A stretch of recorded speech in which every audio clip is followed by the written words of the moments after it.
Seorang gadis kalah dalam permainan tantangan. Hukumannya, dia harus memindahkan kartu dari mulutnya ke dua orang di sebelahnya. Di satu sisi, ada kakak yang sudah lama dia cintai diam-diam. Tapi kakaknya itu sudah punya tunangan, dan dia tidak punya alasan lagi untuk mendekatinya. Di sisi lain, ada seorang jenderal muda yang dikenal kejam dan tidak ragu membunuh.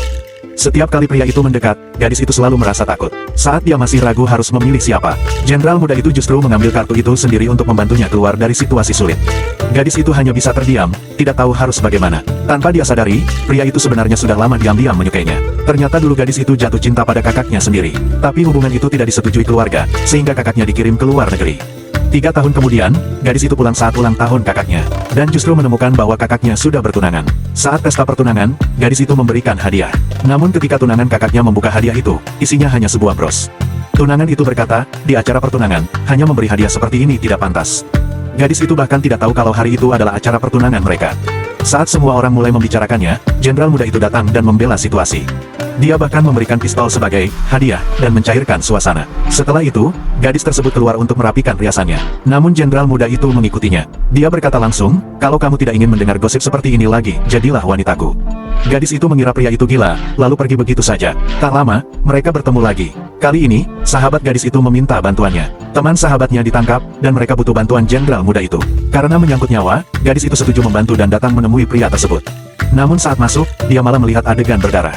Dia ketakutan. Pria itu segera menyuruh anak buahnya membereskan tempat itu, lalu dengan tenang memberinya pakaian bersih.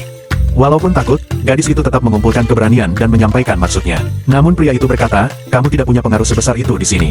Gadis itu kecewa dan pergi. Dia mengira pria itu menolak karena hubungan keluarganya. Padahal sebenarnya pria itu hanya tidak suka saat dia menyebut kakaknya. Putus asa, gadis itu minum-minum di jalan. Tanpa sengaja, dia menabrak jenderal muda itu lagi. Pria itu mengejeknya dengan santai. Membuat gadis itu bingung karena sikapnya sangat berbeda dari sebelumnya. Tak lama, kakaknya datang dan menyelamatkannya dari situasi itu.